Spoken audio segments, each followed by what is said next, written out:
മുഖ്യമന്ത്രിയുടെ ഔദ്യോഗിക വസതിയായ ക്ലിഫ് ഹൌസിലേക്ക് വി ഡി സതീശൻ താമസം മാറി. അധികാരമേറ്റ് ഒരു മാസത്തിലേറെ പിന്നിടുമ്പോഴാണ് വി ഡി സതീശൻ പ്രതിപക്ഷ നേതാവിന്റെ ഔദ്യോഗിക വസതിയായ കന്റോൺമെന്റ് ഹൌസ് ഒഴിഞ്ഞത്. അജ്മൽ ദുറാർ വിവരങ്ങളുമായി ചേരുന്നു. ക്ലിഫ് ഹൗസ് പരിസരത്ത് നിന്നാണ് ചേരുന്നത്. Ajmal, good morning. അപ്പോൾ അവിടെ ഈ സ്റ്റൗവിൽ പാലൊക്കെ വെച്ച് തിളച്ചു തൂയോ, അങ്ങനെ ഉണ്ടായിരുന്നോ? Hashmi, good morning.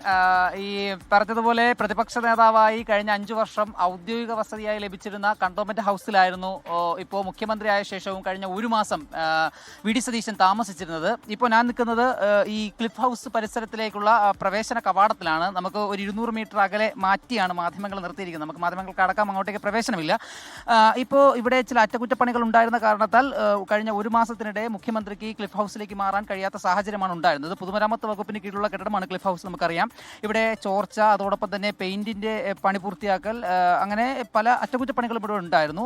ഇതിനിടയിൽ മുഖ്യമന്ത്രിക്ക് ഇങ്ങോട്ട് മാറാൻ സാധിച്ചിരുന്നില്ല. എന്നാൽ ഇതിനിടയ്ക്ക് പ്രതിപക്ഷ നേതാവ് പിണറായി വിജയൻ തന്റെ കണ്ടോൺമെന്റ് ഹൗസിലേക്ക്, തനിക്ക് ഔദ്യോഗികമായി ലഭിച്ച കണ്ടോൺമെന്റ് ഹൗസിലേക്ക് മാറാൻ കഴിയാത്തുള്ള അതൃപ്തി പല ഘട്ടങ്ങളിലും രേഖപ്പെടുത്തിയിട്ടുണ്ടായിരുന്നു. അദ്ദേഹം ബേക്കറി ജംഗ്ഷനിലെ വാടക വീട്ടിലായിരുന്നു താമസിച്ചുകൊണ്ടിരുന്നത്. പ്രതിപക്ഷ നേതാവ് എന്നുള്ള നിലയിൽ ചില ഔദ്യോഗിക കർത്തവ്യങ്ങൾ നിർവഹിക്കുന്നതിൽ കണ്ടോൺമെന്റ് ഹൗസിലേക്ക് മാറാൻ കഴിയാത്തതിലുള്ള തടസ്സം അദ്ദേഹം അറിയിച്ചതിന് പിന്നാലെയാണ് ഈ ക്ലിഫ് ഹൗസിലുണ്ടായിരുന്ന പണികൾ ദ്രുതഗതിയിൽ പൂർത്തിയാക്കുകയും ഞാൻ നേരത്തെ സൂചിപ്പിച്ചതുപോലെ പെയിന്റ് അടിക്കലും അതോടൊപ്പം തന്നെ ഓട് പാകലും ഒക്കെ എത്രയും പെട്ടെന്ന് പൂർത്തിയാക്കുകയും ഇന്നിപ്പോൾ രാവിലെ 6 മണിയോടെ എത്തുമെന്ന് മുഖ്യമന്ത്രി അറിയിച്ചിരുന്നെങ്കിലും 6 മണിയോടെ അദ്ദേഹത്തിന് എത്താൻ സാധിച്ചില്ല. പിന്നാലെ അദ്ദേഹം 6:45 അദ്ദേഹത്തിന്റെ കുടുംബവുമായി ഇപ്പോൾ അദ്ദേഹത്തിന്റെ ഔദ്യോഗിക വസതിയായ ക്ലിഫ് ഹൗസിലേക്ക് എത്തിയിരിക്കുന്നത്. ഈ വി ഡി സതീശനെ സംബന്ധിച്ചിടത്തോളം വളരെ അഭിമാനകരമായ ഒരു സാഹചര്യമാണ് ഹാഷ്മി ഇവിടെ ഇപ്പോൾ നിലവിലുള്ളത്.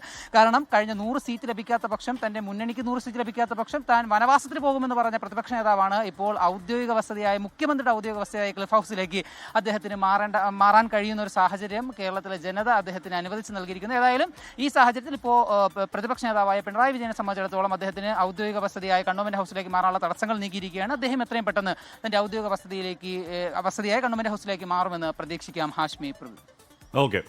അജ്മൽ ദുറാറാണ് വാർത്തയുടെ വിവരങ്ങൾ നൽകിയത്. ക്ലിഫ് ഹൗസ് പരിസരത്ത് നൽകിയത്. എന്തുകൊണ്ട് പ്രതിപക്ഷ നേതാവ് കണ്ടോൺമെന്റ് തന്നെ തുടരുന്നു എന്നൊരു ചോദ്യം ഉണ്ടായിരുന്നു. അപ്പോൾ അവിടെ അറ്റകുറ്റപ്പണികൾ എന്തൊക്കെയോ, പെയിന്റിങ്ങോ, ഈ പറഞ്ഞ ചോർച്ച ഒക്കെ പ്രശ്നമൊക്കെ ഉണ്ടായിരുന്നു.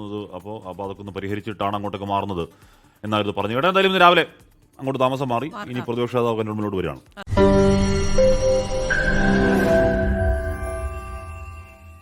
ലോകത്തെവിടെയായാലും ഏത് സമയത്തും 24 വാർത്തകളും ഓഗ്മെന്റഡ് റിയാലിറ്റി പാക്കേജുകളും എക്സ്പ്ലെയിനറുകളും വിശദമായി കാണാൻ ഞങ്ങളുടെ യൂട്യൂബ് ചാനൽ നിങ്ങൾക്ക് സബ്സ്ക്രൈബ് ചെയ്യാം.